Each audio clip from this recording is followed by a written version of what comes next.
বাসায় ফরজ সালাত আদায় করলে স্ত্রীর সাথে জামাত করা যাবে কিনা? জি, ওজরে করলে যাবে, এটা সুন্নত বটে।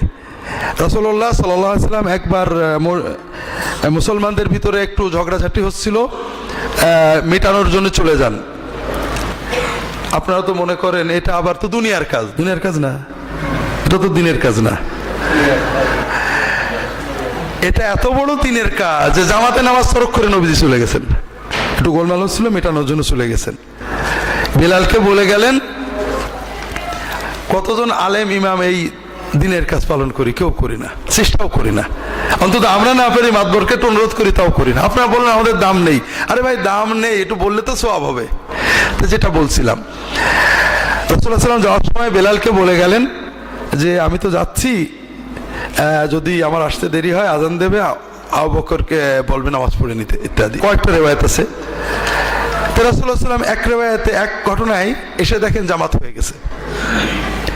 তখন তিনি বাসায় চলে যান, বাসায় স্ত্রীদের নিয়ে জামাতে নামাজ পড়েন, জামাত ছাড়েননি। দেখুন, তো যেটা বলছিলাম, এক্ষেত্রে দাঁড়ানোর নিয়ম হলো মূল নীতি, নামাজের কাতারে পুরুষ এবং মহিলা এক কাতারে দাঁড়াবে না কোনো অবস্থাতেই, স্বামী স্ত্রীও না, কারণ জামাতে গায়ে গায়ে লাগাতে হয়। আর নামাজের ভিতরে যখন নারী পুরুষ আত্মীয় হোক, পিতা বা মাতা হোক, তখন গায়ে গায়ে লাগালে একটা অস্বস্তিকর অবস্থা থাকে। এই জন্য নারী পুরুষ পাশাপাশি কাতার হবে না, সামনে পিছনে কাতার হবে। যেমন আপনি এবং আপনার স্ত্রী জামাতে নামাজ পড়ছেন তাহাজ্জুদ অথবা ফরজ নামাজ ওজরে, সেক্ষেত্রে আপনি ইমাম আগে, আপনার স্ত্রী মুক্তাদি পিছনের কাতারে, দুইজন এক একজন এক এক কাতার, কোনো সমস্যা নেই। যদি আপনি আপনার ছেলে এবং আপনার স্ত্রী, তাহলে আপনার ছেলে আপনার পাশে, স্ত্রী পিছনে, আপনি আপনার দুই ছেলে এবং স্ত্রী, আপনি আগে ইমাম, দুই ছেলে পিছনের কাতারে, তৃতীয় কাতারে আপনার স্ত্রী। এইভাবে নারী এবং পুরুষ জামাতের নামাজের কাতারে আলাদা দাঁড়াবেন। এক বোন প্রশ্ন করেছেন, হুজুর আমরা মহিলারা মুখ খুলে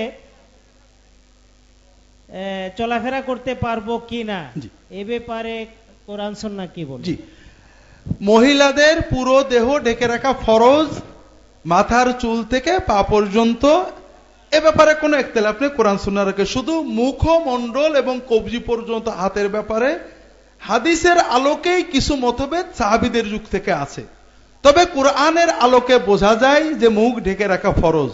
আল্লাহ তাআলা কোরআনে বলছেন যে ইয়া আইয়ুহান নবী কুল্লি আজওয়াজিকা ওয়া বানাতিকা ওয়া নিসাইল মুমিনিনা ইয়াদুনিনা আলাইহিন্না মিন জালাবিবিহিন্না, হে নবী আপনি আপনার স্ত্রী মেয়েদেরকে এবং মুমিন নারীদের বলে দেন তারা যেন মাথার যে কাপড়, জিলবাব, যে কাপড় দিয়ে মাথা সহ ঢাকতে হয়, সেটা যেন নিচের দিকে নামিয়ে নেয়। আচ্ছা, মাথার কাপড় মুখের ঘোমটা নিচেই নামালে কি ঢাকা হয়? মুখ ঢাকা হয়। এটাতে কোরআনের এই আয়াত খুব সুস্পষ্ট বোঝা যায়, এখানে মুখ ঢাকার কথাই বলা হয়েছে। তো এই জন্য মুখ ঢাকা ফরজ, এটা জোরালো মত। একান্ত ওজর ছাড়া, প্রয়োজন ছাড়া মুখ না খোলা দরকার।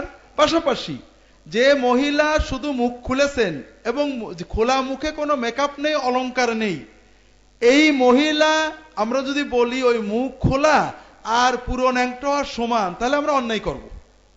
কারণ ওই মহিলা একটা মতভেদীয় মাসলায় ভিন্ন মত গ্রহণ করেছে, বাকি শরিয়াতে পূর্ণ পালন করেছে। এজন্য যারা দিন পালন করতে চান নিশ্চিতভাবে অবশ্যই মুখ ঢেকে রাখবেন, প্রয়োজন ছাড়া মুখ খুলবেন না। কেউ যদি মুখ খোলেন আপনারা তাকে খারাপ না বলে তাকে মুখ ঢেকতে উৎসাহ দেবেন। জি, আলেমদের মধ্যে কেউ কেউ মহিলাদেরকে মসজিদে বা ঈদের জামাতে যে সালাত আদায় করতে বা মসজিদে জুমার সালাত আদায় করতে উৎসাহিত করেন এবং অনেক বড় বড় আলেম নিরুৎসাহিত করেন। ইসলামের সমাধান জানতে চাই।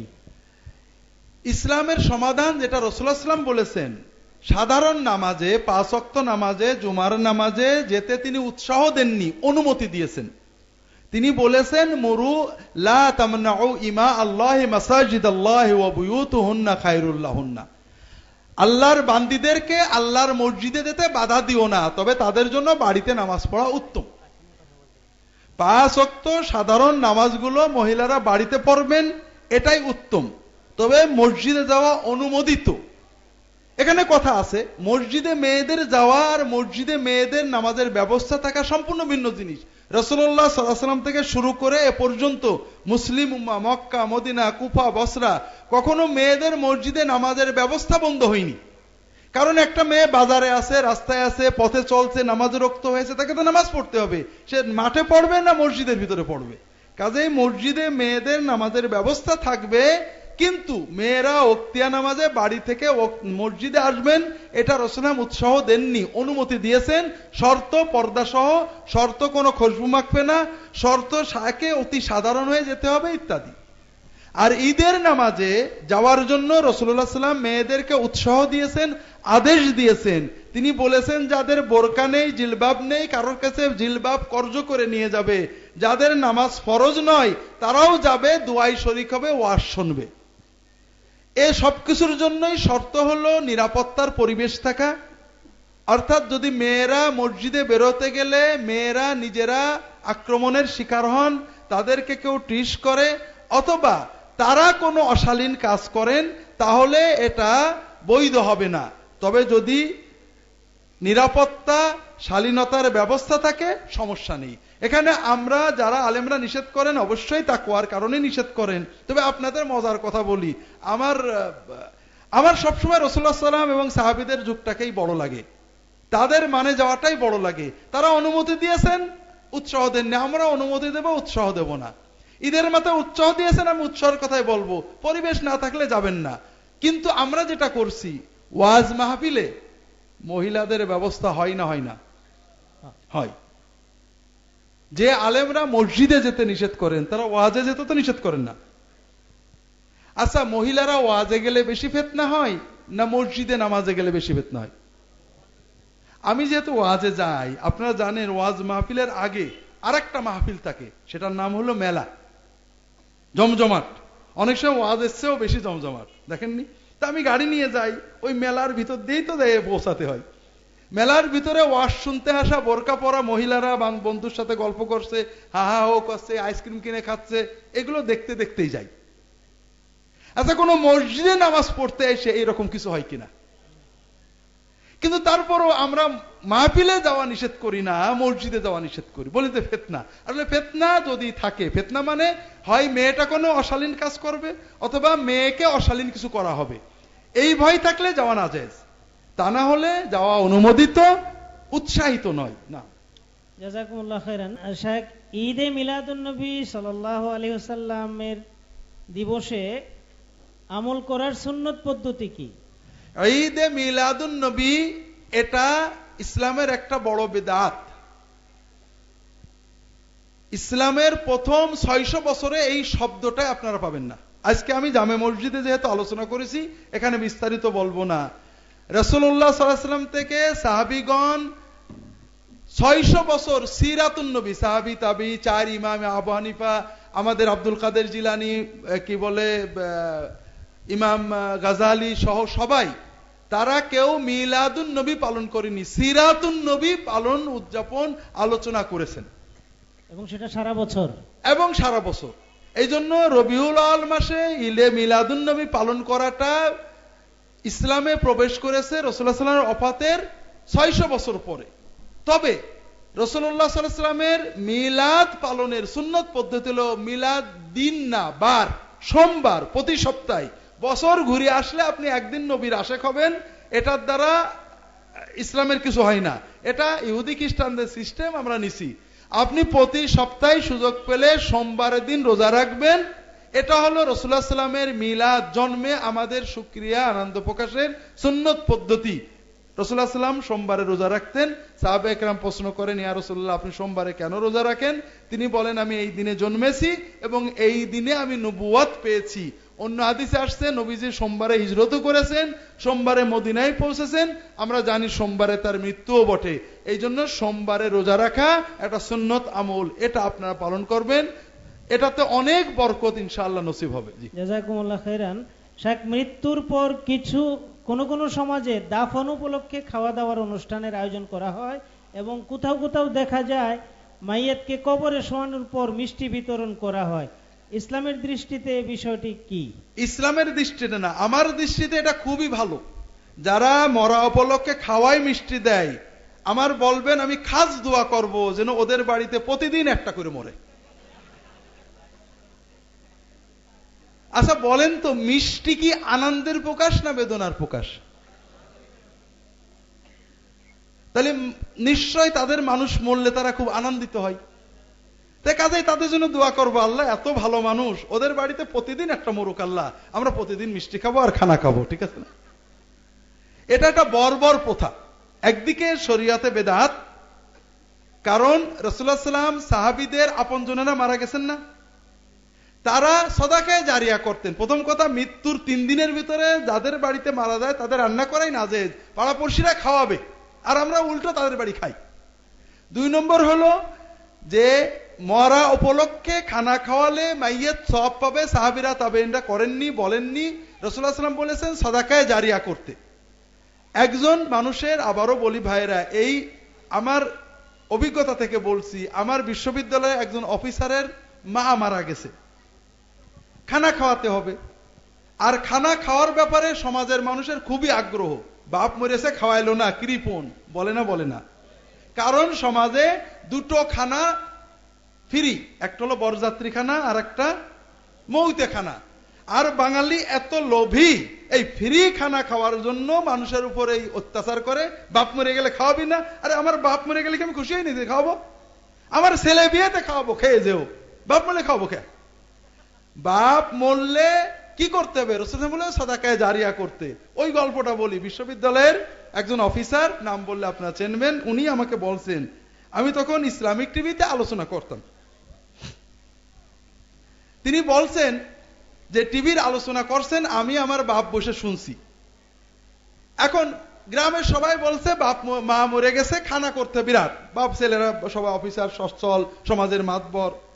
এখন এই উপলক্ষে কথা হচ্ছে, আপনার আলোচনা হচ্ছে। তা আমি ওই আলোচনায় বলছিলাম যে আপনি 2 লক্ষ টাকা 1 লক্ষ টাকা খরচ করে খাওয়ালেন, প্রথমত নবীর তরিকার খেলাফ সওয়াব হবে না। দ্বিতীয়ত আপনি খাওয়ালেন বেঈমান, বেনামাজি, বেরোজাদার, সন্ত্রাসী, এদের খাওয়ালেন যারা দিনের ভিতরে 100 বার ইসলামের নবীর নামে খারাপ কথা বলে, তারাই তো বেশি খায় নাকি? সওয়াব হবে না গুনাহ হবে? গুনাহ হলো। এরপরে কিছু গরিব, মিসকিন, এতিম, দিনদার, আল্লাহওয়ালা, আলেম, তালবেলেম, এতিম খায়, ওদের উপরে জুলুম হয়। বড় বড় গোশতের মালসা, দইয়ের হাড়ি চলে যায় ওইদিকে, ওরা পাত পেতে বসে থাকে। সওয়াব হলো না গুনাহ হলো? তাহলে 1 লাখ টাকা দিয়ে আপনি 90,000 টাকার গুনাহ করলেন, খুব বেশি হলেও 10,000 টাকা সওয়াব হলো। আপনি কি প্রতি বছর 1 লাখ টাকার খানা করতে পারবেন নাকি? পারবেন না? পারবেন না। যদি আপনি ওই 1 লাখ টাকা মসজিদ বানাতেন, মাদ্রাসা বানাতেন, সাদাকায়ে জারিয়া করতেন, তাহলে আপনার বাবা মা কিয়ামত পর্যন্ত প্রতিদিন এই টাকার সওয়াবটা পেতে থাকতো। সুবহানাল্লাহ। আমার ওই ভাই বলছে, স্যার আপনার এই কথা শুনে বাপ উঠলো লাভ দিয়ে, আমি কোনো খানা করব না, জাঙ্গালিয়ার হুজুরের মাদ্রাসায় একটা বড় ঘর করব। কথা বোঝেননি? তা আসলে ভাইরা আমরা ভুল বুঝি। এই খানা সামাজিকতা, এর ভিতরে সওয়াব তো নেই, গুনাহ হবে। আপনারা সদাকায়ে জারিয়া করবেন, কিছু না পারলে এতিমখানায় গরু দিয়ে দেবেন, ছাগল দিয়ে দেবেন, সদাকার নিয়তে, এটার সওয়াব যেন আব্বা আম্মা পায়। না, জাযাকাল্লাহু খাইরান। শেখ, নফল নামাজে মাতৃভাষায় আল্লাহর কাছে দোয়া করা যায় কিনা? মাতৃভাষায় দোয়া করা সকল আলেমী নিরুৎসাহিত করেছেন। দোয়াটা আরবি মাসনুন, নবীজির সুন্নত দোয়া, কোরআনের দোয়া করাই দরকার। তবে যারা একেবারে আরবি করতে পারেন না, তারা যদি নফল নামাজে বাংলায় বা মাতৃভাষায় দোয়া করেন, অনেক ফকি মুবাহ জায়েজ বলেছেন। আমাদের হানাফি মাযহাবের ফকিরা 2 মত, কেউ বলেছেন মাকরু তানজিহি, কেউ বলেছেন মাকরু তাহরিমি। আমি মনে করি একান্ত বাধ্য হলে, অনুচিত হলেও গুনাহ হবে না। মাতৃভাষা নবীজির সুন্নত দোয়াটা পড়ে আরবি মুখস্থ করতে না পারলে এই দোয়ার অর্থটা নফল নামাজে বাংলায় বলা যেতে পারে, যতদিন মুখস্থ দোয়া না হয়। না, জাযাকাল্লাহু খাইরান। শেখ, আপনাকে নিয়ে আহলে হাদিসের ভাইরা বলে যে উনি তো আহলে হাদিস, আমাদেরই দলের লোক, আপনার মন্তব্য কি? এটা তো ভালো, আলহামদুলিল্লাহ। এরকম আহলে হাদিস আছে আমার জানা ছিল না। কারণ আহলে হাদিসরা আমাকে গোড়া হানাফি বলে বইও লিখেছে। আমার ফেসবুকে অনেক গালাগালিও আসছে, আবার আমার বিরুদ্ধে বইও আছে অবশ্য। কাজেই কোনো আহলে হাদিস মনে করে আমাদের লোক, ভালো কথা। আসলে ভাই, আহলে হাদিস আর হানাফি যে আলাদা, আমি আজ পর্যন্ত, আমার বয়স 57, আমি বুঝে পাইনি। আহলে হাদিস হইলে হানাফি হওয়া যায় না, আর হানাফি হইলে আহলে হাদিস হওয়া যায় না, এটা কেন আমি জানি না। আমাদের মন মানসিকতায় ফুরফুরার হুজুরদের কিছু অবদান আছে। আমি নিজে শুনেছি আব্দুল্লাহ সিদ্দিকী বলতেন, ওগো আহলে হাদিস, আহলে হানিফ, হানাফি, আহলে হাদিস সব এক গো ভাই ভাই। আমি নিজে শুনেছি, যারা বৃদ্ধ আছে এখানে তারা শুনেছেন। দ্বিতীয় কথা, সৌদি আরবে দেখেছি, সৌদি আরবের আব্দুল আজিজ বাজ বলতেন, বাবা আমি অনেকবার বলেছেন, নূরুন আলাদ দারব একটা অনুষ্ঠান ছিল রেডিওতে ওনার, বলতেন যে আমি মাযহাবে ফেকায়ে হাম্বলি কিন্তু আকীদা চেতনায় সালাফি বা আহলে হাদিস। আমি অবশ্যই আহলে হাদিস। আমাদের আব্দুল্লাহ সিদ্দিকী রাহমাহুল্লাহ বলতেন, ওগো আমরা আহলে হাদিস না থেকে আহলে রামায়ণ নাকি গো? কথা বোঝেননি? তবে আহলে হাদিস বলতে যে মাযহাব বোঝানো হয়, আমি সেই মাযহাবের না। আমি সব সহিহ হাদিস পেলে তার বাইরে যাই না। তবে একাধিক সহিহ হাদিস থাকলে আমি সেখানে বিচার করি, সমাজে যেটা প্রচলিত আছে সেটা মানার চেষ্টা করি। আর যেখানে হাদিস নেই, ইজতিহাদ আছে, সেখানে যেহেতু আবু হানিফা রাহমাতুল্লাহ আলাইহির ইজতিহাদ সমাজে প্রচলিত, ব্যাপক, আমাদের কাছে পড়া আছে, বই আছে, আমরা সেটা মানি। এটাতে যদি আহলে হাদিস হয় আলহামদুলিল্লাহ, হানাফি হয় আলহামদুলিল্লাহ। নাম জাযাকুমুল্লাহ খাইরান। স্যার, আমরা জানি আধুনিক চিকিৎসা বিজ্ঞান বলে যে 18 বছরের আগে মেয়েরা গর্ভবতী হলে তার নিজের এবং বাচ্চার জন্য সেটা ঝুঁকিপূর্ণ হতে পারে। তো ইসলাম মেয়েদের বাচ্চা নেওয়ার ব্যাপারে বয়স কত নির্ধারণ করে? খুব সুন্দর কথা। 18 বছরের আগে আমরা সব বিজ্ঞাপন দেখি, বাচ্চা ধরলে মেয়েদের স্বাস্থ্যের ঝুঁকি দুটোই খারাপ হয়, বাচ্চাও খারাপ হয়, মাও খারাপ হয়, ঠিক না? আপনারা যারা এখানে আছেন, কতজনের মা 18 বছরের আগে পরে বিয়ে করেছে বলেন? হ্যাঁ, রবীন্দ্রনাথের মা কত বছর বয়সে বিয়ে করছিল? 18 পরে। রুশো, টলস্টয়, এদের যারা নোবেল প্রাইজ পেয়েছে সবাই, আমাদের দেশের নোবেল লরেট যারা, তাদের কতজনের মা 18 বছরের পরে বিয়ে করেছে? কথা বোঝেন না? 18 বছরের পরে বিয়ে করলে দুটো রিস্ক। একটা হলো মায়ের, আমাদের মা খালারা, আমাদের দাদি নানিরা যারা 18 বছরের আগে 13 বছরে 12 বছরে বিয়ে করেছে, 14তে 15 বছরে বিয়ে করেছে, তারা 8টা 10টা সন্তান জন্ম দিয়েছে, 80 বছর পর্যন্ত সুস্থ থেকেছে। এখনো 80-70 বছরের বুড়ি মায়েরা, খালারা বাড়িতে মেহমান আসলে রান্নার জন্য পাগল হয়ে যায়, পাশের বাড়ির লোকেদের রান্নার দরকারি সাহায্য করে, আছে না নেই? আর 18 বছর, 20 বছর, 23 বছরের পরে মা হচ্ছে, একটা বাচ্চা জন্ম দেওয়ার পরে সারাদিন অসুস্থ, মাথা ব্যথা, কোমরে ব্যথা, গালে ব্যথা, মেহমানের তো রানবেই না, নিজের স্বামীরও বলে কি নিয়ে আইনে খাও। এ কোন ধরনের সুস্থতা? কে বলেছে? কে, কোন বিজ্ঞান এটা বলে? আমার জানা নেই। বিজ্ঞান কি বলে আমি জানি না, বাস্তব এই খোলা দুই চোখে যা দেখি মেলে না। 13 বছর, 14 বছর, 15 বছরে বিবাহিত হয়েছে, 7টা 8টা 10টা সন্তানের জন্ম দিয়েছে, এরপরে 70-80 বছর মতো টকবগে সংসার করেছে, পাড়া প্রতিবেশী সামাজিকতা দেখে বেরিয়েছে, আর 20-এর পরে, 25-এর পরে, 30-এর পরে বিয়ে হচ্ছে, একটা সন্তান, দুটো সন্তান জন্ম দেয় না, অসুস্থ, সারাদিন মাথা ব্যথা। আমি বুঝি না যে সুস্থতা কাকে বলে। সুস্থতা বিষয়টা হলো, ইসলাম উৎসাহ দেয় মায়ের স্বাস্থ্য রক্ষা করে সন্তান নেওয়া যেতে পারে।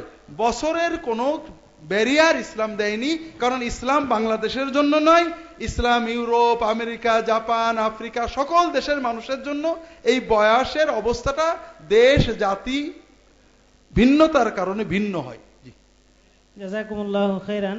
স্যার, কোন ব্যক্তিকে গাউসুল আজম বলা শরীয়তের দৃষ্টিতে কেমন? শরীয়তের দৃষ্টিতে এটা ব্যাজ্যত শিরক। গাউস মানে ত্রাণ বা ত্রাণকর্তা, আজম মানে সবচেয়ে বড়।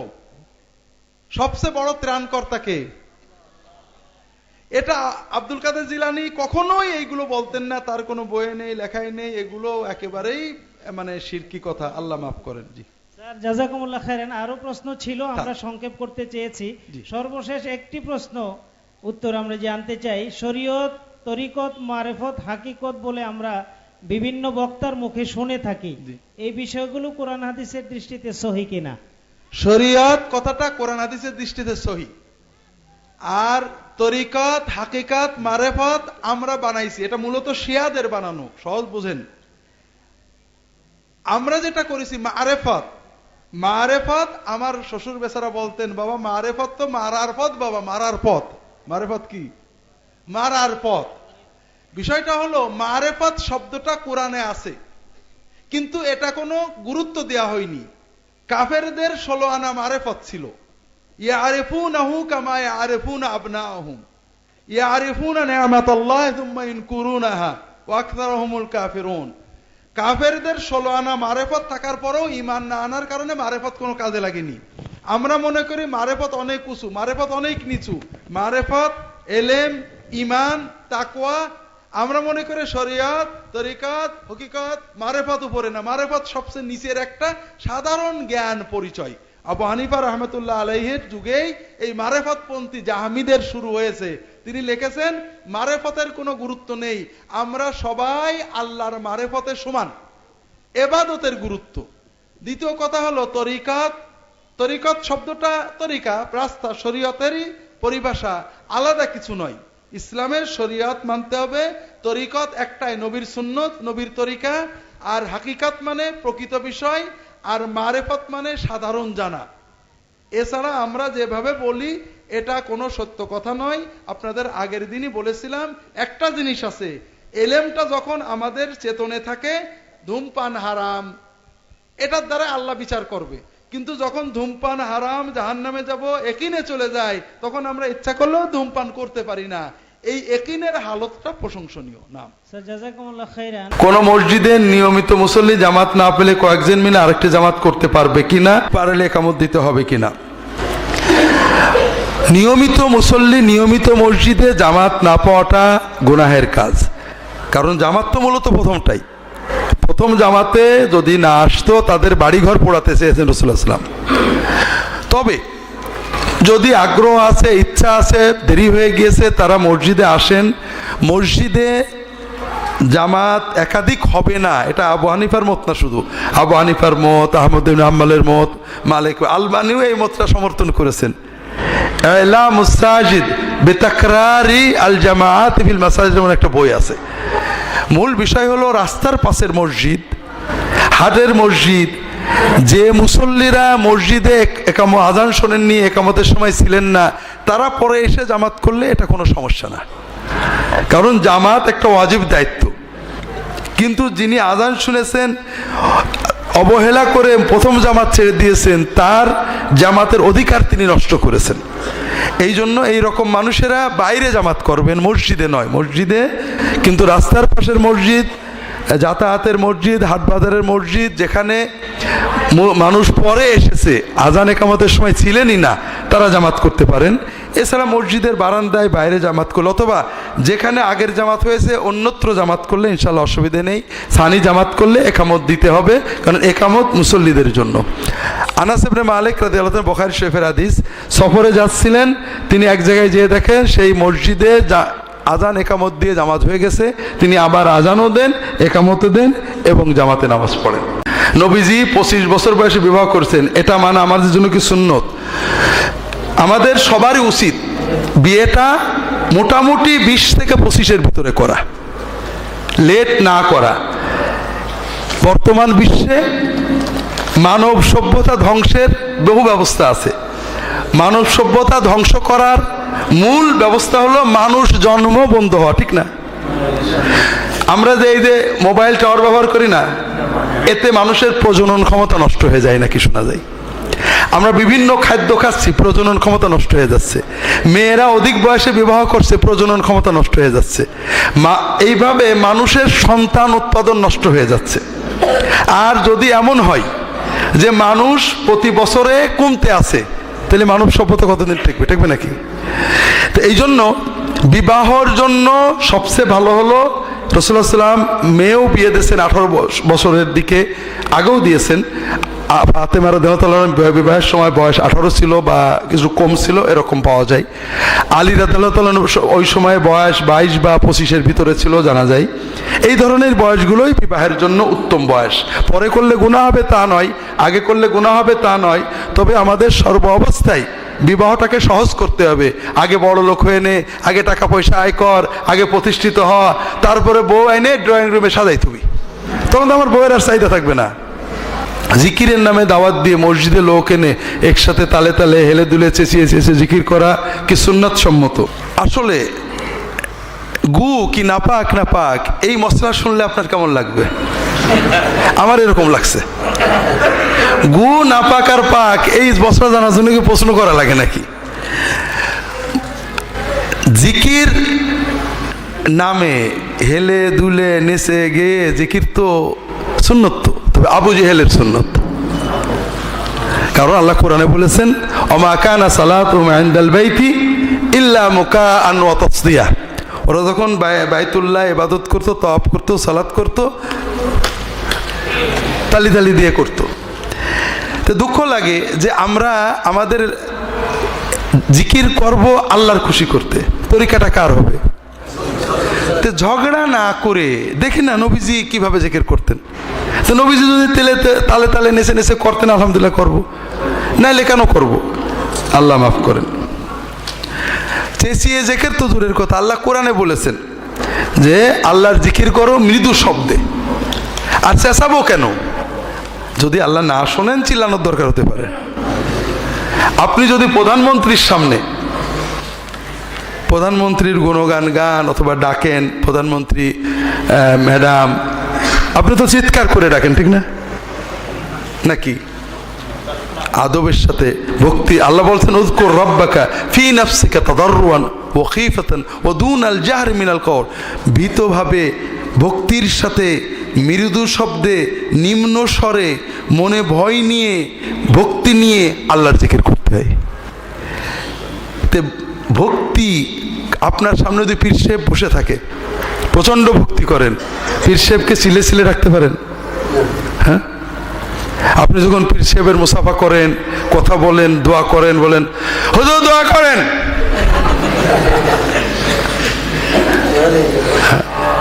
লা হাওলা ওয়ালা কুওয়াতা ইল্লা বিল্লাহ।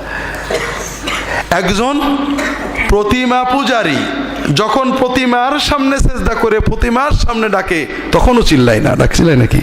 আর আপনি আপনার মালিকের সামনে চিৎকার করছেন অভদ্রের মতো।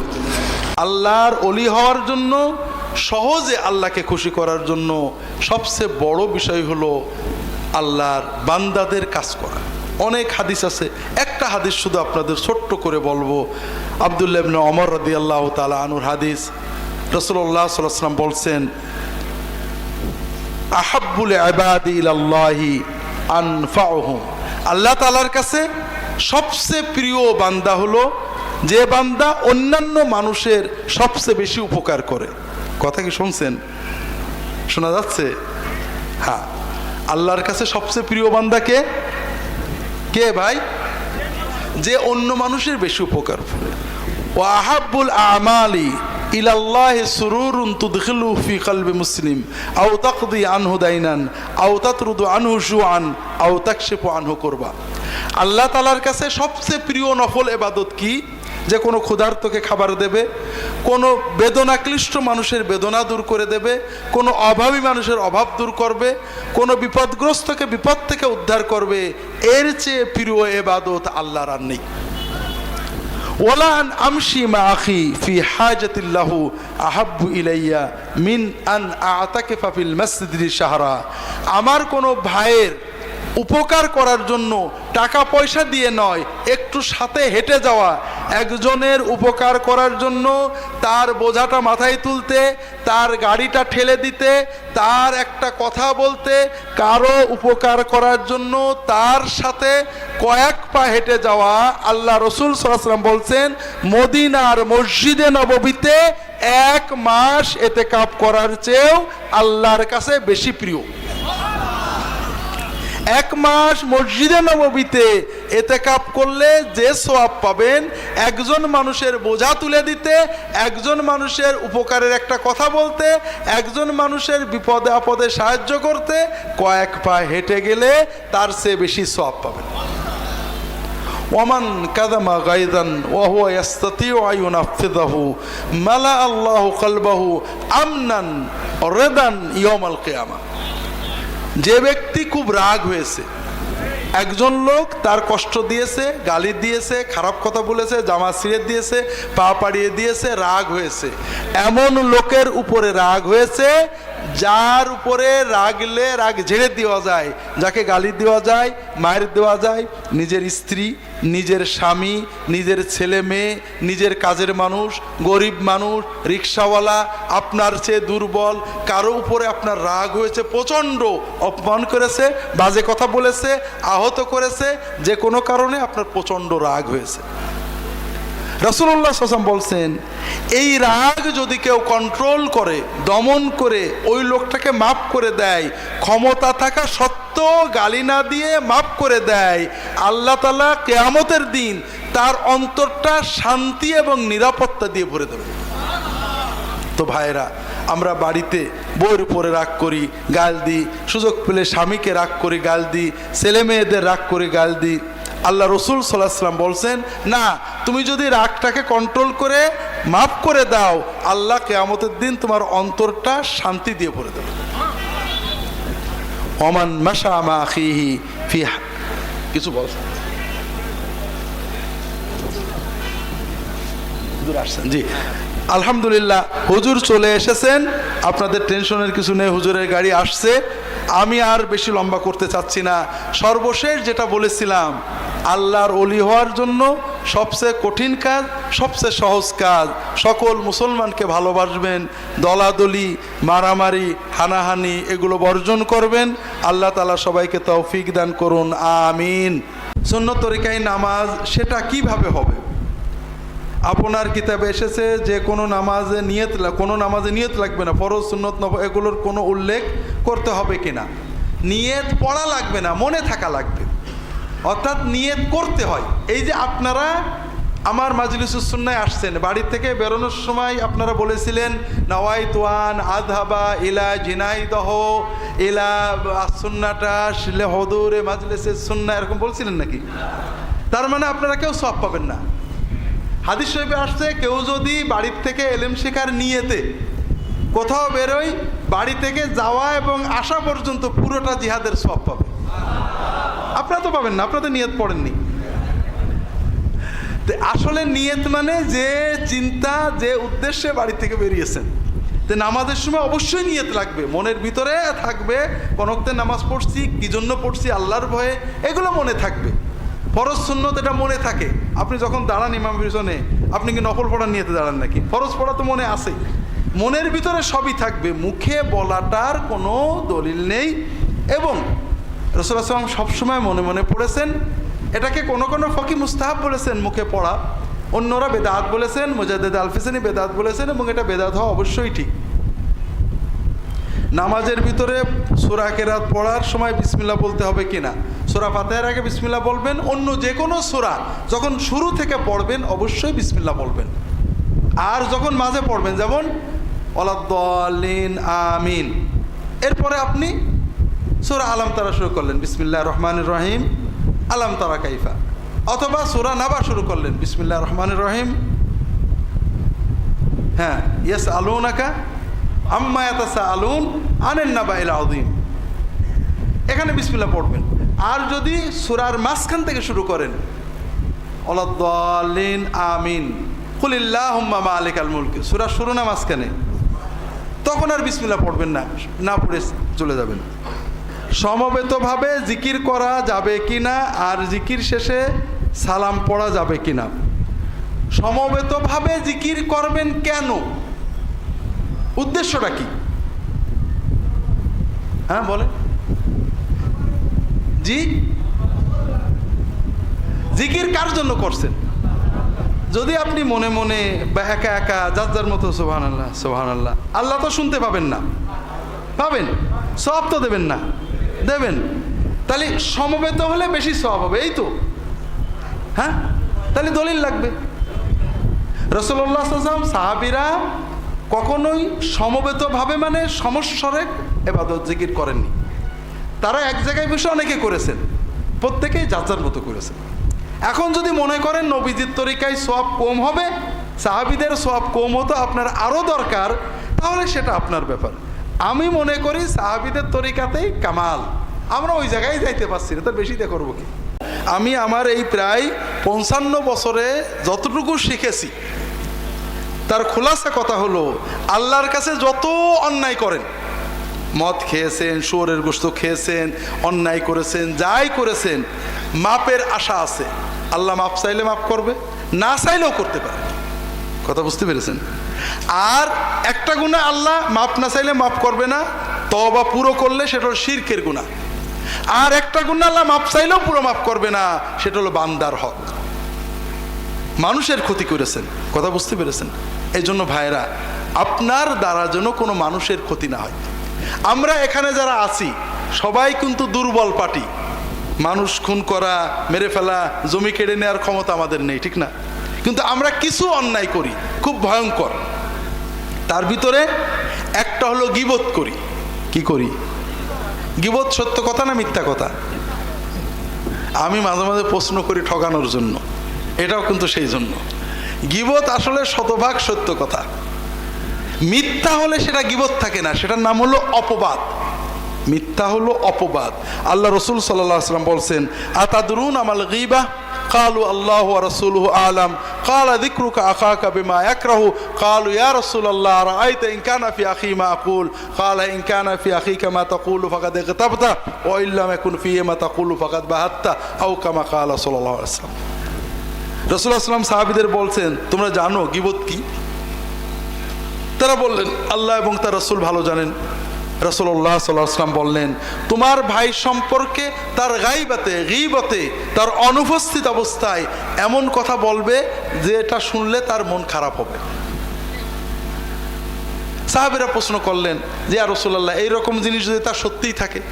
রাসূলুল্লাহ সাল্লাল্লাহু আলাইহি ওয়াসাল্লাম বললেন, যদি সত্যই এরকম জিনিস থাকে তাহলে সেটা গীবত, আর যদি মিথ্যা বলো সেটা অপবাদ। তাহলে গীবত হওয়ার জন্য দুটো জিনিস শর্ত, একটা হলো সত্য হতে হবে, আর একটা এমন কথা যেটা তার পিছনে বললে সে শুনলে তার খারাপ লাগবে, কষ্ট পাবে। কথা বুঝতে পেরেছেন?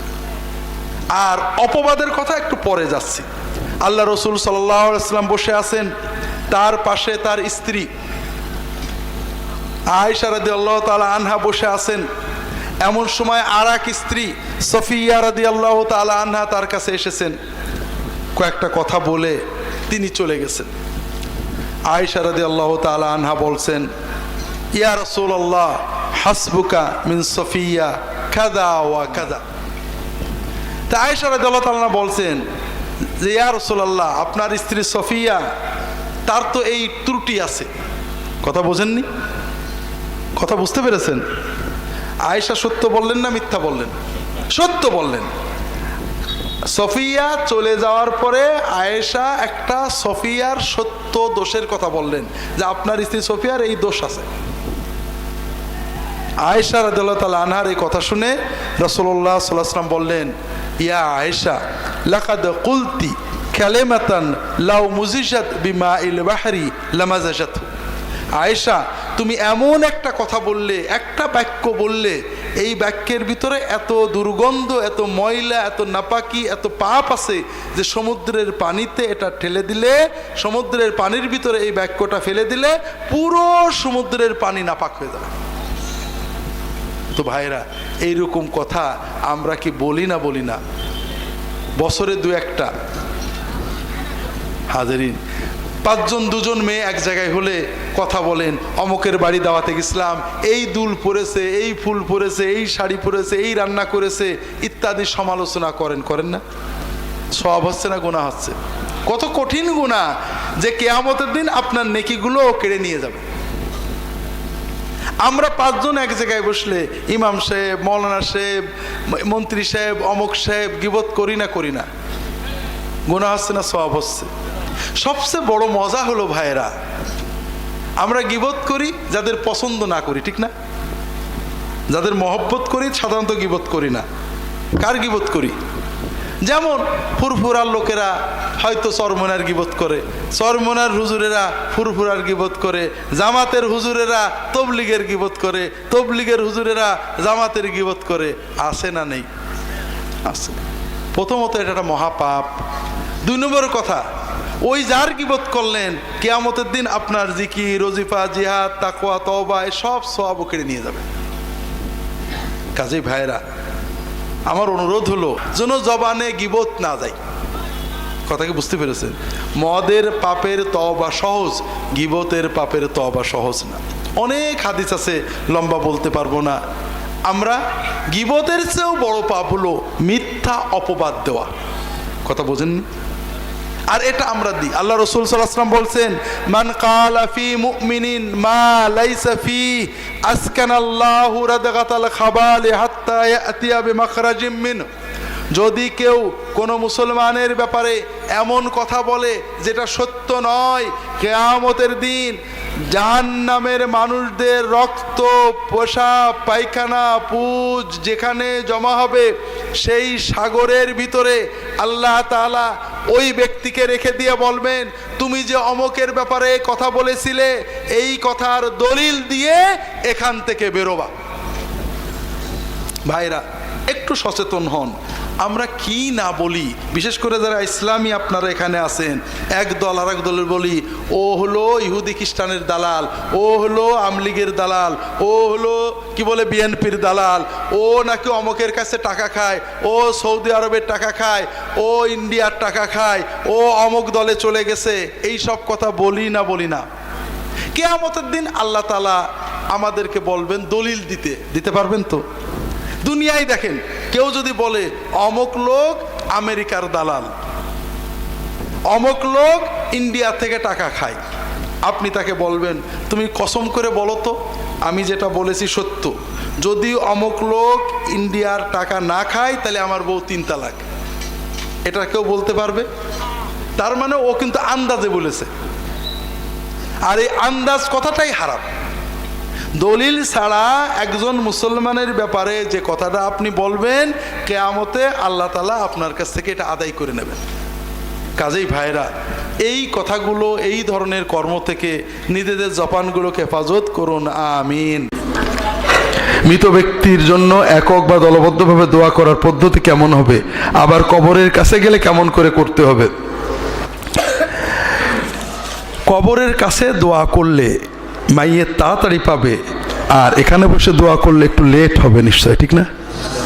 হ্যাঁ, কবর জিয়ারত অর্থ দোয়া নয়। জিয়ারত মানে দেখা করা, সালাম দেওয়া, সালামের সময় মুখতাসর দোয়া করা। যেমন আমি আমার আব্বার কবরের পাশে গেলাম, আসসালামু আলাইকুম রাহমাতুল্লাহ বারাকাতু, আল্লাহ আপনাকে ক্ষমা করুন, আব্বা আপনি ভালো থাকেন, আল্লাহ আপনাকে জাযায়ে খায়ের দিক। ব্যাস, এগুলো কথা বলা। আমার যে দোয়া আল্লাহর কাছে করব, এটা যদি আমি মসজিদে বসে করি তাহলে আব্বা কম পাবে, তাই না? এই দূরত্বের কারণে কিছু সওয়াব কেটে যাবে নাকি? এটা আমাদের ভুল ধারণা। এটা আমাদের এক ধরনের মূর্ত পূজা, আর কি মূর্ততার ভক্তি। জিয়ারতের জন্য রাসূলুল্লাহ সাল্লাল্লাহু আলাইহি ওয়াসাল্লাম আজীবন 99% ঘটনায় সবসময় মুখতাসর সালাম দিয়েছেন, একটা বাক্য বলেছেন, হাতও তোলেননি, কিছুই করেননি। সালাম, এরপরে আল্লাহ তোমাদের মাফ করুক, আমরা একসাথে ইনশাআল্লাহ সাক্ষাৎ হবে, আল্লাহ আমাদের আপনাদের মাফ করুক, আপনারা চলে গেছেন আমরা আসছি, এই ধরনের কিছু বাক্য। এক ঘটনায় রাসূলুল্লাহ সাল্লাল্লাহু আলাইহি ওয়াসাল্লাম গভীর রাত্রে জিবরাইল এসে খবর দেন আপনি বাকি গোরস্থানে যে মাইয়াতদের জন্য দোয়া করেন। তিনি যে সেখানে দোয়া করেন, একটা ঘটনা পাওয়া যায়। তো এই জন্য আপনারা জিয়ারতের সময় সালাম দেবেন। জিয়ারতের উদ্দেশ্য নিজের মৃত্যুর কথা স্মরণ করা, কিছু সময় দাঁড়িয়ে থাকবেন যে আমরাও কবরে চলে যাব, মাইয়াতকে সালাম দিয়ে দু একটা বাক্য দিয়ে দোয়া করবেন। এরপরে বাকি সব সময় মাইয়াতের জন্য দোয়া করবেন। এরপরেও যদি কেউ মাইয়াতের জন্য দোয়া করতে চান, কিবলার দিকে মুখ করে আল্লাহর কাছে মাইয়াতের জন্য দোয়া করবেন। কোনো নির্ধারিত সিস্টেম নেই। বিশেষ করে আমরা যেটা করি, কি করি, সূরা ফাতিহা, সূরা ইখলাস পড়ে কি করি, বকশে দেন আপনারা, ঠিক না? এটা খুব ভালো ব্যবস্থা। সেটা হলো, এটা আমাদের জন্য সুবিধা। শবে বরাত আসলে, শবে কদর আসলে আপনারা কি বলেন, হুজুর 3 খতম কোরআন পড়ছি, বকশে দেবেন, বলেন না? এগুলো ভালো। আপনি যখন কোরআন পড়ছিলেন, আপনি তো আব্বার নিয়েতেই পড়েছেন নাকি? আম্মার নিয়েতেই তো পড়েছেন। আল্লাহ তো মনের কথা জানতেন না? জানতেন না? আলিফ লাম মিম যালিকাল কিতাব, এই যে পড়ছেন আপনার আম্মাকে সওয়াব দেওয়ার নিয়তে, এটা জানতেন না? জানতেন। আপনি মনে করেন খতমের নিয়ত করেছেন, 10 পারা পড়ে আর পারেননি, আল্লাহ তো আর ওই 10 পারা দেবে না, আপনার মার দেবে। তবে আমি যতক্ষণ বলে না দিই, আল্লাহ ততক্ষণ দেবে না। হ্যাঁ, বিষয়টা ভালো করে বোঝেন। আমি আমার আব্বার নিয়তে, আম্মার নিয়তে কোরআন পড়লাম, দান করলাম, সদকা করলাম, যাই করলাম, আল্লাহ আমার নিয়ত জানলেন। হুজুর এসে বকশে না দেওয়া পর্যন্ত আল্লাহ ওটা আমার আব্বাকে দেবে না নাকি? কোথা থেকে এই চিন্তাগুলো আমরা আনছি? আল্লাহ মাফ করেন। আমি যখন সূরা ফাতিহা পড়লাম, ইখলাস পড়লাম, যদি নিয়ত থাকে মাইয়াতদের জন্য তো অটো চলে যাচ্ছে। আমি বলতে পারি আল্লাহ এই কোরআন তেলাওয়াতের ওসিলায় আপনি আমাদের মাফ করে দেন। আল্লাহ নতুন দোয়া করব আমরা যে আল্লাহ আমার মাইয়াতকে মাফ করেন, তার জান্নাত দেন, তার কবরটা প্রশস্ত করে দেন, নূরে মুনাওয়ার করে, বিভিন্ন জিনিস বলতে পারি। কিন্তু যেটা পড়া হয়ে গেছে আল্লাহ দিয়ে দিয়েছে, ওটা আবার আমার দেওয়ার দরকার কি? কথা বুঝেন না? এই জন্য কবরের পাশে যদি দোয়া করতে চান এমনি দোয়া করবেন কিবলামুখী হয়ে। দোয়ার আগে দরুদ শরীফ পড়া, আল্লাহর হামদসানা পড়া, এগুলো দোয়া কবুলের ওসিলা, বকশে দেওয়ার জন্য না। আপনি 5 বার দরুদ পড়লেন, আল্লাহ এই দরুদ শরীফের ওসিলায় আমার দোয়াটা কবুল, আব্বাকে মাফ করে দেয়, এটা বলতে পারেন। সর্ব অবস্থায় কবরের পাশে দোয়া করা তেমন কোনো দোয়া নয়, ঘরে বসে দোয়া করলেই হবে। পরিবারের ভালোর জন্য কিভাবে দোয়া করা যায়? পরিবার ইসলামের অন্যতম শ্রেষ্ঠ বিষয়। পরিবারের দোয়াই আল্লাহ কোরআনে শিখিয়েছেন, বিশ্বাস করেন। কোরআনের একটা বড় অংশের দোয়া হলো পরিবারের। তার ভিতরে রব্বানা হাব লানা মিন আজওয়াজিনা ওয়া যুররিয়াতিনা কুররাতা আয়ুন, সূরা ফুরকানের 74 নম্বর আয়াতের দোয়াটা সবাই শিখে নেবেন। আর পরিবারের জন্য দোয়া না, পরিবারের জন্য অনেক করণীয় আছে। স্বামী স্ত্রী পারস্পরিক দায়িত্ব বুঝতে হবে। লম্বা বলার সময় নেই। পরিবার নিয়ে অভিযোগ আমরা শুনি, প্রত্যেক পুরুষ প্রায় অধিকাংশ তার বউয়ের অভিযোগ করে বউ কথা শোনে না, অধিকাংশ স্ত্রী অভিযোগ করেন স্বামী কথা শোনে না। খুব রেয়ার পরিবার পাওয়া যায় বর্তমানে যারা নিজেদেরকে সুখী বলে ঘোষণা দেয়।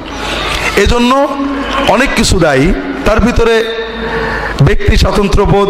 আমাদের আধুনিক সভ্যতা দুটো জিনিস দিয়েছে, এক হলো টিভি আছে না ঘরে ঘরে? টিভিতে যেগুলো দেখায় নির্মল বিনোদন, এর ভিতরে মল ভরা।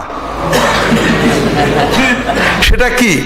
যেটা নাটক, সিরিয়াল, সব কি স্বামী ভালো না অন্য লোকটা ভালো, শ্বশুর শাশুড়ি ভালো না অন্য লোকটা ভালো, মানে সকল বিনোদনের নাটক সিরিয়ালের বেসিকটা কি? একটা খারাপ লোক খারাপ কাজ করে, শেষ পর্যন্ত আমরা বিশ্বাস করতে বাধ্য হই লোকটা খারাপ কাজ করলেও খারাপ না। যেমন একটা মহিলা স্বামীর সংসার করতে চায় কিন্তু অন্য একটা পুরুষের ভালো লাগে, সে করতে চায় না, মন টানে, এমন ভাবে ফুটিয়ে তোলা হয় যে পরকীয় প্রেমটা আমরাই বলবো না, আসলে সব পরকীয়া প্রেম খারাপ না, এরকম একটা ভাব।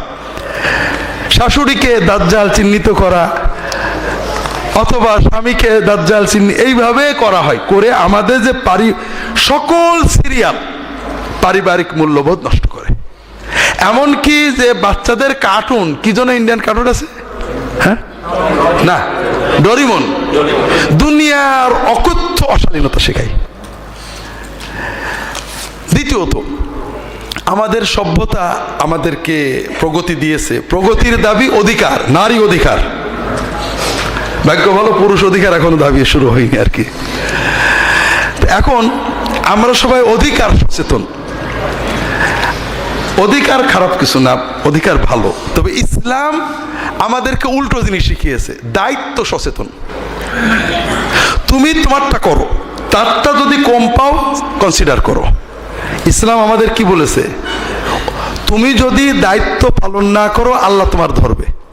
তুমি দায়িত্ব পালন, অর্থাৎ স্বামীর উপরে ফরজ দায়িত্ব স্ত্রীর সাথে ভালো আচরণ করা, সাধ্যের ভিতরে ভালো কাপড় চোপড় কিনে দেওয়া, সাধ্যের ভিতরে সর্বোচ্চ সময় দেওয়া, আর না দিলে আল্লাহ ধরবে। স্বামী স্ত্রীর উপরে দায়িত্ব স্বামীর কথা মানা, যেখানে যেখানে মানা দরকার, স্বামীর প্রতি কৃতজ্ঞতার বোধ থাকা, যথাসম্ভব ভালো আচরণ করা, এগুলো স্ত্রীর দায়িত্ব। যদি প্রতিটি মানুষ তার নিজের দায়িত্ববোধ এবাদতের চেতনায় স্বামী স্ত্রীর দায়িত্ব, স্ত্রী স্বামীর দায়িত্ব পালন করে, এই পরিবারে বরকত আসতে বাধ্য, আসবেই আসবে। তৃতীয়ত, সুন্নাত মোতাবেক পারিবারিক সময় দেবেন। বউ মানে রান্নার বোয়া না, আর স্বামী মানে বাজারের লোক না, এগুলো আপেক্ষিক কাজ। আপনারা প্রতিদিন কত সময় একসাথে খান, কত সময় একসাথে বসে গল্প করেন, এটা একটা বড় বিষয়।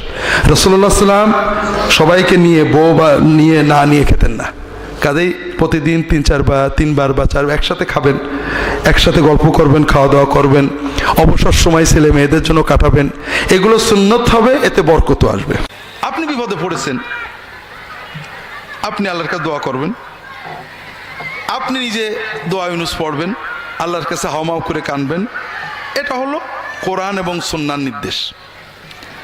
আর সমাজের প্রচলন যে আপনি আমাদের মাদ্রাসা আল ফারুকে বা আসুন্না সেন্টারে চলে আসবেন, আসুন্না মার্কাজুস সুন্নাহ ট্রাস্টে চলে আসবেন, আমাদেরকে 2,000, 2,50,000 টাকা দিয়ে দেবেন, আমরা আপনার জন্য দোয়া ইউনুস খতম করে দেব। আপনার জন্য সহজ কোনটে আর আমাদের জন্য স্বার্থ কোনটে? আপনি কি বিষয়টা বোঝেননি? আপনি হয়তো মনে করবেন আমরা গুনাহগার, আমরা রাখলে তো আল্লাহ শুনবে না। এটাই হলো সকল শিরক কুফুরের মূল। আমরা একটু বোঝার চেষ্টা করি। একটা ছোট্ট বাচ্চা আছে, মা বদরাগী। আচ্ছা বলেন তো, বাচ্চাদেরকে সবচেয়ে বেশি মারে মা, বাবা, খালা, দাদি, ফুফু না বোন? হ্যাঁ, তার মানে সবচেয়ে বাচ্চাদেরকে অপছন্দ করে মা, ঠিক না? হ্যাঁ হ্যাঁ, নানি মারে না, দাদি মারে না, বোনেরা মারলেও 1টা গাল দেয়, বাপ মাঝে সাঝে, আর মা সব সময়। তো যেহেতু মা সব সময় মারে, একটা বুদ্ধিমান ছেলে চিন্তা করলো আমার মার সে খারাপ দুনিয়াতে কেউ নেই। অথবা চিন্তা করলো মা আমার খুব ভালো, আসলে সন্দেহ নেই, তো মাটা খুব বদরাগী, মা আমার কথা শুনবে না, বুঝেছি রাগ করেছে। ওর যখনই কোনো কিছুর দরকার হয় ওর সঙ্গে সঙ্গে দাদির কাছে যায়, অথবা বড় আপুর কাছে যায়, অথবা আব্বুর কাছে যায়, যে আব্বু মার বলে দাও একটু দুধ খাবো, কি ভাত খাবো, কি বাথরুমে যাব। দাদি অথবা আপা অথবা আব্বা বলে দেয়। এই রকম ছেলেকে মা কি পছন্দ করে না অপছন্দ করে? পছন্দ করে। হ্যাঁ, যে ছেলে নিজের মনের কষ্ট, ব্যথা, বেদনা মায়ের কাছে না বলে অন্যের কাছে যে বলে, তার মাধ্যমে মাকে বলে, মা কি ওই সন্তানকে ভালোবাসে না বিরক্ত হয়? যদি কোনো সন্দেহ থাকে বাড়ি যেয়ে মায়ের কাছে বা বউয়ের কাছে জিজ্ঞেস করে দেখেন। মায়ের মাতৃত্বের দাবি হলো যে সন্তান তার কথা সবচেয়ে আগে কাকে বলবে? মাকে বলবে। যে সন্তান মাকে না বলে আগে অন্য কাউকে বলে, সে মায়ের মাতৃত্বকে অপমান করে। বুঝতে পারেননি? আমাদের রব রব্বুল আলামিন, আল্লাহর রুবুবিয়তের দাবি হলো যে আমার সকল কথা প্রথমে কাকে বলবো? কোন বান্দা যদি বিপদে আপদে তার কথা আল্লাহকে না বলে অন্যের কাছে বলে, আল্লাহর রুবুবিয়তকে অপমান করে। কথা বোঝেন? যদি কেউ মনে করে মা বদরাগী, মা আমার কথা শুনবে না, আরেকজনকে দিয়ে বলায়, রাত দিন কিছু হলেই খালি বাপের দিয়ে দাদির দিয়ে বলায়, ওই ছেলেকে মা দেখতে পারে না, বিরক্ত হয়। কারণ ও মাকে পরিবারের সামনে অপমান করেছে। ঠিক না ভাই? যে ছেলে, যে বান্দা বিপদে আপদে কষ্টে আল্লাহর কাছে না চেয়ে অন্যর দিয়ে আল্লাহর কাছে চাওয়াই, ওই বান্দাকেও আল্লাহ দেখতে পারে না। সে আল্লাহর রুবুবিয়তকে অপমান করেছে। আল্লাহ কাফেরের দোয়া শুনে আল্লাহ কোরআনে বলছে, কুল মা ইয়া'বু বিকুম রাব্বি লাউলা দুআউকুম। তোমরা আল্লাহর কাছে দোয়া করো, এই জন্য তোমাদের আল্লাহ এখন ধ্বংস করেনি, নাই ধ্বংস করে দিত। কাফেরদের, আবু জেহেলকে বলছে। আর আল্লাহ আমার দোয়া শুনবে না? দ্বিতীয় কথা হলো, আমরা আল্লাহ তাআলার কাছে দোয়া করব, আল্লাহ ব্যবস্থা দিলেন সরাসরি দোয়া করব, চাইব। আমরা নিয়ম করলাম হুজুরদের মাধ্যমে চাইব। আরো মজার ব্যাপার দেখেন, আপনি বিপদে পড়েছেন, আর বিপদে পড়লে হাদিস শরীফে সহিহ হাদিস আসছে, দোয়া ইউনুস পড়ে আল্লাহর কাছে চাইলে আল্লাহ কবুল করে। দোয়া ইউনুস মানে কি? লা ইলাহা ইল্লা আনতা সুবহানাকা ইন্নী কুনতু মিনাজ জালিমিন। লা ইলাহা ইল্লা আনতা, আল্লাহ তুমি ছাড়া কোনো মাবুদ নেই। তার মানে বিপদে পড়ে ডাকার মতো, বিপদ থেকে তরানোর মতো, বিপদগ্রস্তকে রক্ষা করার মতো, বিপদগ্রস্তের ডাক শোনার মতো আল্লাহ তুমি ছাড়া কেউ নেই। ইন্নী কুনতু মিনাজ জালিমিন, আল্লাহ আমি অন্যায় করে ফেলেছি। এর অর্থ কি? যে আমাদের উপরে যে বিপদ আপদ গজব কষ্ট আসে আমাদের অন্যায়, ঠিক না? আর বান্দা যখন অন্যায় স্বীকার করে আল্লাহর কাছে কান্দে, আল্লাহ মাফ করে দেয়। এটাই তো কথা। এই জন্য রাসূলুল্লাহ সাল্লাল্লাহু আলাইহি ওয়াসাল্লাম বলছেন, যদি কোনো বান্দা বান্দি যে কোনো বিপদে দোয়া ইউনুস পড়ে আল্লাহর কাছে দোয়া করে, আল্লাহর সঙ্গে সঙ্গে তার দোয়া কবুল করে নেয়। এটা হলো আল্লাহ এবং তার রাসূল সাল্লাল্লাহু আলাইহি ওয়াসাল্লামের শিক্ষা। আমরা কি শিক্ষা দিই আপনাদের? দোয়া ইউনুস শুধু পড়লে হবে না, খতম করতে হবে। খতমটা কিন্তু আমাদের বানানো, কোরআনেও নেই, হাদিসে নেই। কোরআন বেশি বেশি পড়ো, সাধ্য মতো পড়ো, সাধ্য মতো পড়ো আর কাঁদো। আপনি যদি মনের আবেগে 100 বার, 50 বার, 2 বার, 10 বার পড়ো, আল্লাহর কাছে হতে পারে।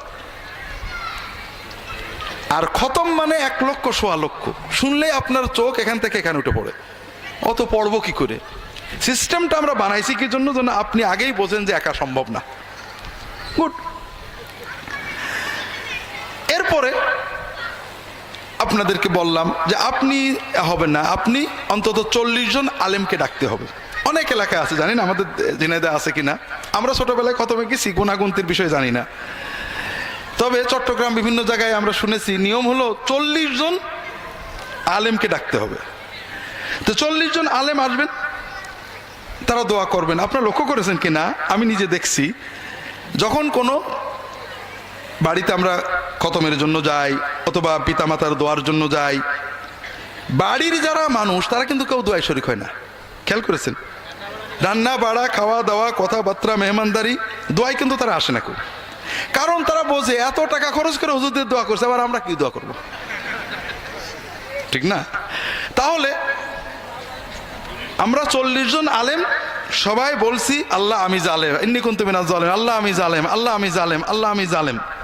আর আপনি বাড়িওয়ালা একমাত্র আলেম যে নিজেকে জালেম বলে স্বীকার করছে না। এটাই তো কথা। আচ্ছা, বিপদটা আসছে কার? আপনার। কার অন্যায় আসছে? আপনার। আর আমরা 40 জন হুজুর বললাম আমি জালেম, আমি জালেম, আপনি একবারও স্বীকার করলেন না। তো এই বিপদ কোনদিন যাই। কিন্তু আলহামদুলিল্লাহ আমাদের খাওয়াও হবে, টাকাও হবে, আপনার কিছু হোক আর না হোক। তো এই জন্য এটা আমাদের সিস্টেমটা আপনার উপযোগী না। আর আল্লাহ এবং তার রাসূল সাল্লাল্লাহু আলাইহি ওয়াসাল্লাম যেটা দিয়েছেন সেটা আপনার উপযোগী। এতে আপনার আরেকটা লাভ আছে। এটা আমার যে অনেকগুলো ঘটনা আছে আমার জীবনের। একটা ঘটনা আমি বারবারই বলি, যারা অনলাইনে আমার লেকচার শোনেন তারা অনেকে রিপিটেডলি শোনেন, কিন্তু সবাই তো আর অনলাইন শোনেন না। এজন্য বলি আপনাদের অনুভবের জন্য, যে আমরা অনেক সময় আল্লাহ তাআলার কাছে দোয়া করার মজাটা বুঝি না। আমি যখন ইসলামিক টিভিতে কাজ করি, আমি কোন কোন বারে লাইভ করতাম সবাই জানে। আর লাইভ স্টুডিওতে ঢোকার অন্তত 1 ঘন্টা আগে পৌঁছে দিতে হয় টিভিতে। তো সম্ভবত একদিন মঙ্গলবারে স্টুডিওতে যাওয়ার আগে বসে আছি রেডি হয়ে, হঠাৎ 2 জন আসছেন, যতটুকু মনে আছে, যে স্যার আমাদের বাড়ি ঢাকাতে বিজয়নগরে, একটা বিপদে পড়ে আসলাম, আমার কিছু জমি আছে বিজয়নগরে, জমির দলিলগুলো একজন ডেভেলপারকে দিছিলাম, কয়েক কোটি টাকার সম্পত্তি, সেখানে হাই রাইজ বিল্ডিং করার জন্য। এখন ডেভেলপার জমির দলিল ফেরতও দিচ্ছে না, এগ্রিমেন্টও করছে না, টাকাও দিচ্ছে না। আর এরা তো বড় বড় কোম্পানি অনেক সন্ত্রাসী পোষে, আমার পক্ষে দলিল বের করার ক্ষমতা নেই। আমি খুব দুশ্চিন্তায় আছি, খুবই মনোকষ্টে, টেনশনে আছি। অনেকেই বলছে অমকের কাছে যাও, জেন দিয়ে বের করে দেবে, অমকের কাছে যাও, তদবিরে হয়ে যাবে। তবে আপনারা ইসলামিক টিভিতে বলেন যে তদবির বা জেন দিয়ে এগুলো করলে ইমান থাকে না, তাই আপনার কাছে আসছি। আমার যদি কোনো সুন্নাত সম্মত ব্যবস্থা আপনি বলতেন, আমল তদবির, তাহলে দেখেন ভাই এই ধরনের কোনো আমল তদবির তো জানা নেই। তবে আল্লাহর কাছে চাইলে তো আল্লাহ দেন। মানুষের বিপদ থেকে রক্ষা পাওয়ার জন্য, মানুষের জুলুম থেকে বাঁচার জন্য রাসূলুল্লাহ সাল্লাল্লাহু আলাইহি ওয়াসাল্লাম কিছু দোয়া শিখিয়েছেন, সুন্নত দোয়া।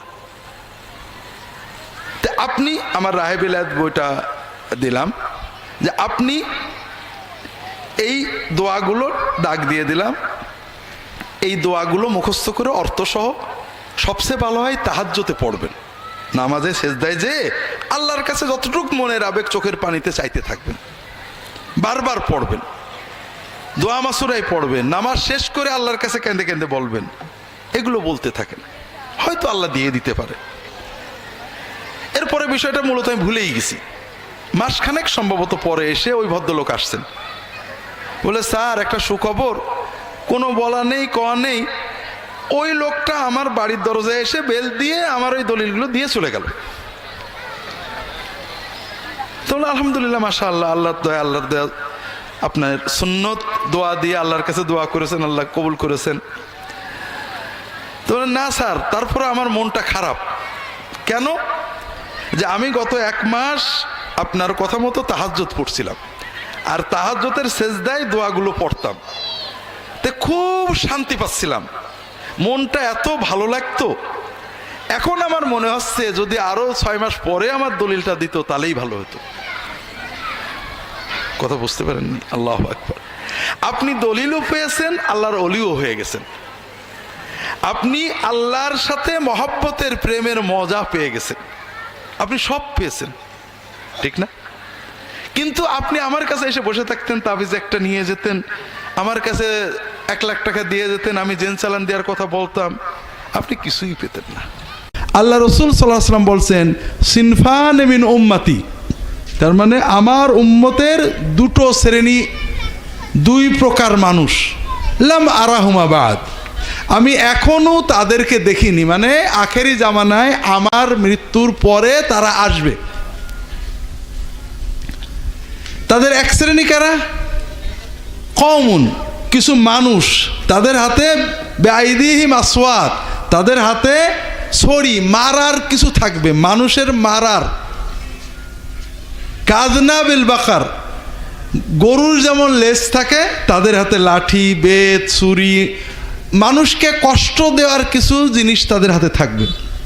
ইয়াদরিবুনা আন-নাস বিহা, যারা ওইটা দিয়ে মানুষদের মারবে, অল্প স্বল্প কিছু কথা হলেই মার তাদের আগেই থাকবে। ওয়া নিসাউন কাসিয়াতুন আরিয়াতুন মাইলাতুন মুমিলাতুন রুউসুহুন্না কাআন্নাহুন্না আসনিমাতু আল ইবিল আউল বুখত। রাসূলুল্লাহ সাল্লাল্লাহু আলাইহি ওয়াসাল্লাম বলছেন, আর এরা হলো মারাওয়ালা। 1 শ্রেণীর নারী থাকবে আমার উম্মতের ভিতরে, এটা 2য় শ্রেণী, যারা কাপড় পরে থাকবে কিন্তু ন্যাংটো থাকবে। কাসিয়াতুন আরিয়াত, কাসিয়া মানে কাপড় পরা, আরিয়াত মানে ন্যাংটো। 1 শ্রেণীর মহিলা যারা কাপড় পরা থাকবে কিন্তু ন্যাংটো, তার মানে তাদের কাপড়গুলো হয় টাইট, নইলে এত সংক্ষিপ্ত যে মনে হবে কিছুই পরা নেই। কাপড় পরেও তাদেরকে ন্যাংটোই মনে হবে। মাইলাতুন মুমিলাত, যারা হেলে দুলে চলবে এবং মানুষদেরকে খারাপ পথে টানবে, তাদের মাথার উপরে চুলগুলো এমন করে উপরে খোপা করে বাঁধবে, মনে হবে যেন উটের পিঠে যে চুট থাকে ওই রকম। এরা, এই যে আমার উম্মতের 2 শ্রেণী, এরা জান্নাতের খুশবুও পাবে না। নাউজুবিল্লাহ বলেন না? যদিও জান্নাতের খুশবু হাজার হাজার মাইল দূর থেকে পাওয়া যাবে, কিন্তু এই শ্রেণীরা এত হতভাগা, আমার উম্মত হওয়ার পরেও এরা জান্নাতের খুশবুও পাবে না। এসএসসি পরীক্ষার হলে কারো কাছে কোনো উত্তর জানতে চাইলে কি গুনাহ হবে? জি, পরীক্ষা আমি প্রতারণা যদি করি তাহলে প্রতারণাটা জাতিকে করা হয়, আর প্রতারণা ঠিক নয়। তবে পরীক্ষায় প্রশ্ন জেনে নেওয়াতে কোনো সমস্যা নেই, নিচেই লিখে দিতে হবে এই প্রশ্নটা পাশের ছেলের কাছে জেনে নিছি পরীক্ষক সাহেব, যেন কেউ প্রতারিত না হয়, তাহলে তো প্রতারণা করে হয়ে গেল, ঠিক না? কোনো আমি লিখেছি, আমি দাবি করেছি, আমি না দেখে লিখেছি, তাহলে আমার পরীক্ষক প্রতারিত হলেন, পরীক্ষকের মাধ্যমে জাতি প্রতারিত হলো, অযোগ্যতা সহ আমি সার্টিফিকেট পেলাম। হ্যাঁ, যদি আমি লিখে দিই যে আমি এই অংশটুকু শুধু শুনে লিখেছি, তাহলে আর কোনো প্রতারণা নেই, যেমন কোনো পণ্য বা এইটুক পুরনো এইটুক নতুন, কোনো সমস্যা নেই। আসলে দুর্ভাগ্য, আমরা পুরো জাতিকে প্রতারণামুখী করেছি। এই যে আমরা ক্লাস 5 সমাপনীর মাধ্যমে একটা লাভ হয়েছে, শিশুরা নকল শিখেছে, জানেন তো? দুর্ভাগ্য, শিশু মনে নকল ঢোকার পরে ও আজীবনই নকল করবে, ও চাকরি পাওয়ার পরও নকল করবে। এই যে আমরা পুলিশদের নিয়ে খেপসি, পুলিশরা খুব অন্যায় করে। আরে পুলিশরা আমাদের জাতির মানুষ না, আমাদের তো মানুষ। আমরা তাদের জন্য দুর্নীতি করার পরিবেশ করে ফেলেছি, তাদের চাকরি নিছি টাকা নিয়ে, ওরা জানে আমার টাকা, তাদের মাধ্যমে আমরা দুর্নীতি করছি। আমি লিখে দিচ্ছি অমকের নামে একটা মিথ্যা কেস দাও, অমক কেসে টাকা, আমরা তাদেরকে দুর্নীতি করাতে করাতে তাদের কাছে এটা চালপানি হয়ে গেছে, আমরা তাদেরকে প্রোটেকশন দিচ্ছি। এই জন্য বিষয় হলো যে এই ছেলেটা যে প্রশ্ন করেছে ইমান আছে বলে, বুঝেছেন? হয়তো দেখা যাবে ছেলেটা দাঁড়িয়ে রেখেছে, বাস ওকে জঙ্গি বলে ধরে নিয়ে গেছে, কিন্তু ও জীবনে কোনোদিন হয়তো নকল করতো না, জীবনে কোনোদিন ও দুর্নীতি করতো না। এই জন্য দুর্নীতি মুক্ত সমাজ গড়তে গেলে সততাকে উৎসাহ দিতে হবে এবং দুর্নীতিকে নিরুৎসাহিত করতে হবে, মডেল তৈরি করতে হবে। আপনাদের অনেকবারই বলছি যে মানুষের সামনে শুধু ভালো কথা বললে হবে না, ভালো মডেল পেশ না করলে মানুষ ভালো হতে পারে না। মাযহাব মানা কি? নির্দিষ্ট একটি মাযহাব মানতে হবে কিনা? মাযহাব মানা কি তার আগে প্রশ্ন, মাদ্রাসায় পড়া কি? মাদ্রাসায় পড়া কি? কেউ বলেন না তো? না জায়েজ? জায়েজ তো, জায়েজ, দরকার আছে না নেই? কিন্তু মাদ্রাসা তো নবী জামানায় ছিল, মাদ্রাসা শব্দটাই নবী জামানায় ছিল না, কাজে এটা বেদাত, ঠিক না ভাই? হ্যাঁ, বিষয়টা হলো আমরা বুঝি না মাযহাব মানে কি। মাযহাব মানে হলো মত। আমাদের দিন হলো আল্লাহর কোরআন, নবীর হাদিস। কথা বোঝেননি? কিন্তু আমরা সবাই তো বুঝি, নবীর হাদিস বুঝি তো সবাই? বোঝেন সবাই? সব বোঝেন তো? হ্যাঁ, তাহলে বুঝার জন্য কোনো না কোনো আলেমের ফকির মত নিতে হয়। কথা বোঝেননি? আপনি বললেন এই হাদিসটা সহি, কে বলেছে সহি? ইমাম বুখারী বলেছে, তো আপনি তো আর বোঝেননি, তাহলে আপনি ইমাম বুখারীর মাযহাব মানলেন। আলবানী বলেছে, আব্দুল্লাহ জাহাঙ্গীর বলেছে, আপনি কাজেই মাযহাব মানা নয়, কোরআন এবং সুন্নাহ মানাটা হলো দিন। তবে সাধারণভাবে কোনো মানুষই কোনো আলেমের মত ছাড়া কোরআন সুন্নাহ মানতে পারে না, ভালো আলেম ছাড়া। কথা কি বুঝতে পেরেছেন? কাজেই আপনি আলবানীর মাযহাব মানবেন, নাহলে আব্দুল্লাহ জাহাঙ্গীরের মাযহাব মানবেন, নাহলে আব্দুল আযীম বাজের মাযহাব মানবেন, নাহলে আহমদ শফির, একজন না একজনের মানতে হবে। কথা কি বুঝতে পেরেছেন ভাইরা? মাযহাব মানা না মানা এর বিধান নির্ভর করবে আপনি কিভাবে মানছেন। যদি আপনি মনে করেন যে আমি অত কোরআন হাদিস বুঝি না, আমি এই আমার দেশের আলেমরা যে কথা বলে ওইটা মানবো, হুজুররা যাই বলুক, কোরআন বিরোধী হোক হাদিস বিরোধী হোক তাই মানবো, এইরকম মানা না জায়েজ। আর যদি আপনি মনে করেন আমার কাজ হলো কোরআন এবং হাদিস মেনে চলা, কিন্তু আমি বুঝি না, অমুক আলেম অমুক ফকি তিনি বোঝেন, আমি তার সহযোগিতায় মানবো, যদি কখনো প্রমাণ হয় তার চিন্তা ভুল, আমি ওটা বাদ দিয়ে সুন্নত মানবো, এই চিন্তায় মাযহাব মানার ভিতরে কোনো দোষ আছে মুসলিম উম্মার কেউ বলিনি। আর এই রকম না মেনে আপনি ইসলাম মানতে পারবেন না। আমার কাছে এসে ঝগড়া করে, হুজুর এই হাদিসটা সহি না। সহি না তুমি কি করে বুঝলে? তুমি তো মুকাল্লিদ, তুমি তো একজন না একজনের কথা মানো। অমুক বলেছে, তিরমিজি বলেছে হাসান, আলবানী বলেছে জয়ীব। আরে মিয়া, আমি তো নিজে সনদ পড়ি, তুমি তো মুকাল্লিদ, আমি তো মুজতাহিদ। কাজে আমি যদি সহি আমি বলতে পারি সহি না জয়ীব, তুমি তো কোনো না কোনো লোকের মত মেনেই তোমাকে চলতে হবে। যেটা বলছিলাম, এই যে ঝগড়া, মাযহাব কোনো দিন না। মাযহাবকে দিন মনে করে না। আমার ইহয়া সুনান বইয়ে পাবেন, দিন হলো আল্লাহর কোরআন নবীর সুন্নাহ। তবে কোরআন সুন্নাহ মানার জন্য কারোর না কারোর মতের সহায়তা আমাদের নিতে হবে।